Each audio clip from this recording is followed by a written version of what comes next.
É com base no que foi dito pelo apóstolo em Romanos 8, 14 e 39, que se fundamenta a alegria cristã, não naquilo que muitos pensam erroneamente, que ela possui um caráter eminentemente voltado para as coisas deste mundo e a confundem com prosperidade material, saúde perfeita, tranquilidade total no viver, etc.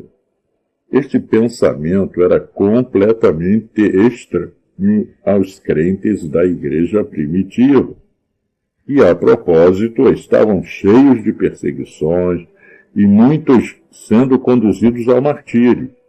Crentes piedosos são os que mais experimentam os ataques da carne, do diabo e do mundo.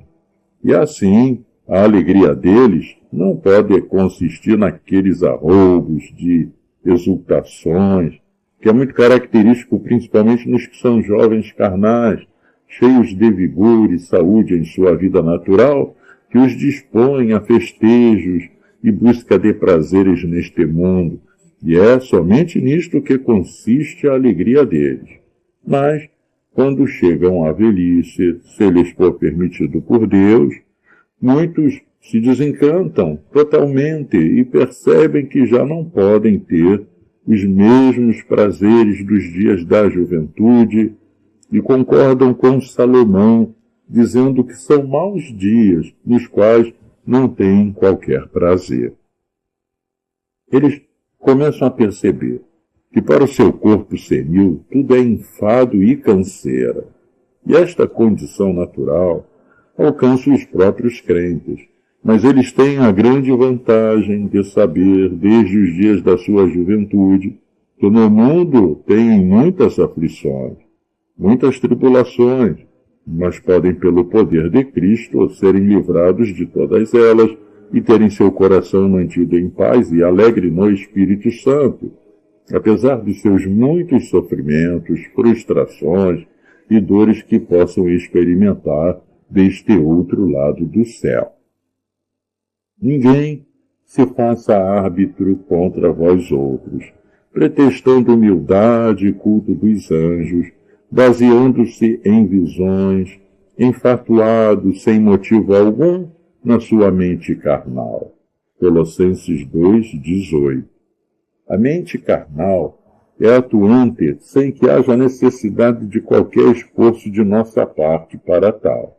Mas a mente renovada, espiritual, depende de ser adquirida mediante muito esforço e diligência, cada vez maior em acrescentar graça sobre graça em nossa caminhada cristã, pela oração, meditação na palavra, comunhão dos santos, etc.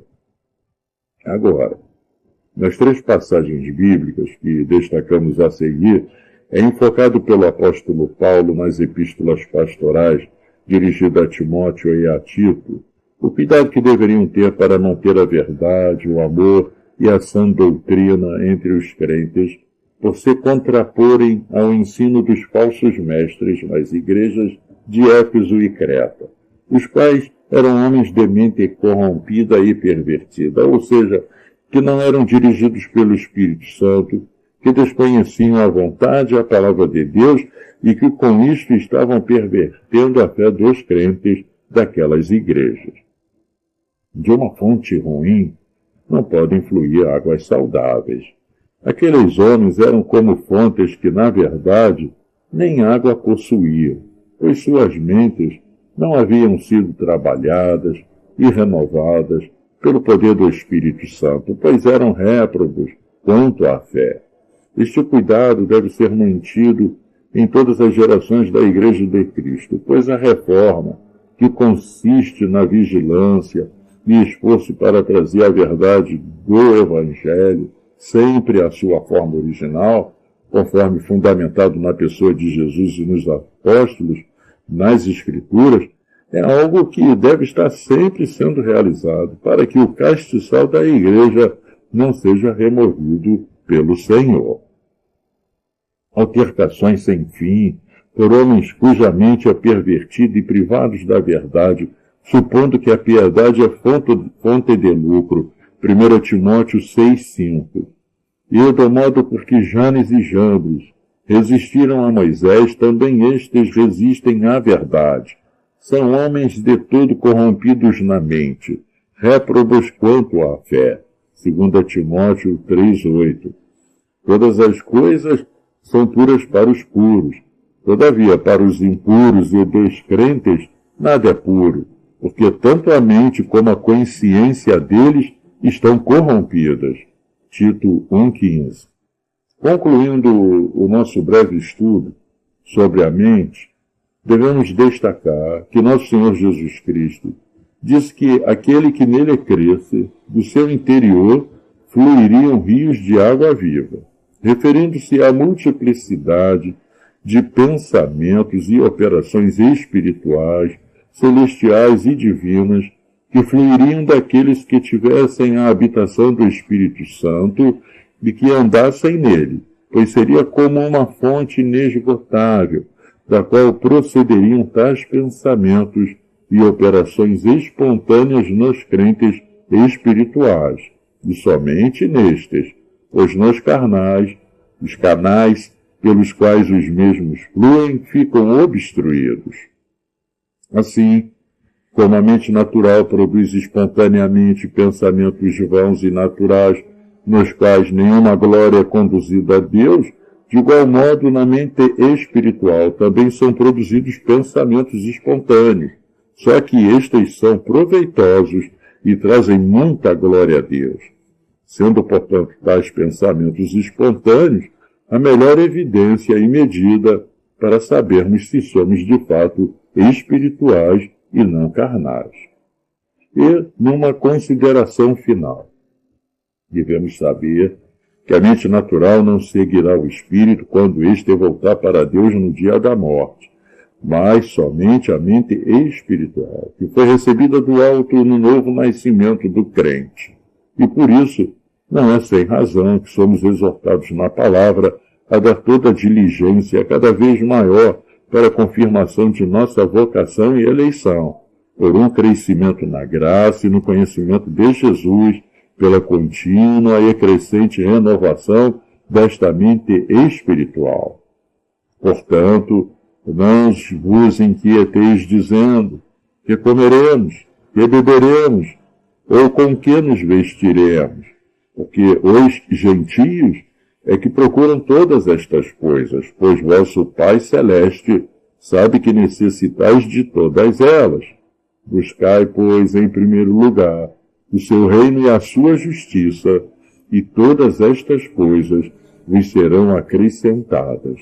Mateus 6, 31 a 33. Nesta passagem, Jesus mostra claramente que ele não deve ser buscado com o mero propósito de se ser curado ou contemplado com provisões materiais, o que, a propósito, é o alvo de muitos que se associam à igreja, pois a sua missão não é de somente prover nossas necessidades naturais e materiais, que, em sendo atendidas, sem que nos convertamos a ele, sendo transformados em novas criaturas, nada disso nos aproveitará, e poderemos ser achados na mesma condição daquele homem que multiplicou celeiros e que por fim veio a perder a sua alma. Por esta causa me ponho de joelhos diante do Pai, de quem toma o nome toda a família, tanto no céu como sobre a terra, para que, segundo a riqueza da sua glória, vos conceda que sejais fortalecidos com poder, mediante o seu Espírito no homem interior, e assim habite Cristo no vosso coração, pela fé, estando vós arraigados e alicerçados em amor, a fim de poderdes compreender com todos os santos qual é a largura e o comprimento e a altura e a profundidade, e conhecer o amor de Cristo, que excede todo entendimento, para que sejais tomados de toda a plenitude de Deus. Efésios 3, 14 a 19. Ainda em uma palavra de conforto para aqueles que estão enfrentando problemas com sua mente natural, como, por exemplo, transtornos e demências com perda de memória. Mesmo que a luz natural do entendimento se apague totalmente, a luz espiritual da compreensão das coisas relativas ao reino de Deus jamais se apagará e até mesmo poderá aumentar com a remoção da mente natural. Isto é o que explica que aqueles que estão em estado avançado de Alzheimer, apesar até de esquecerem até mesmo quem são, ainda retêm na mente espiritual renovada uma clara lembrança de trechos da palavra de Deus, de cânticos espirituais, e permanecem mantendo comunhão com Deus em espírito. Acrescente-se também que aqueles que tiveram perda total de visão ou audição naturais e se tornam deficientes para ver, ler e ouvir, podem também não somente manter, mas até mesmo aumentar a sua visão e audição das coisas espirituais e divinas que são operadas neles pelo Espírito Santo em sua mente espiritual, que não pode ser extinta, uma vez tendo sido recebida de Cristo em sua conversão a Ele.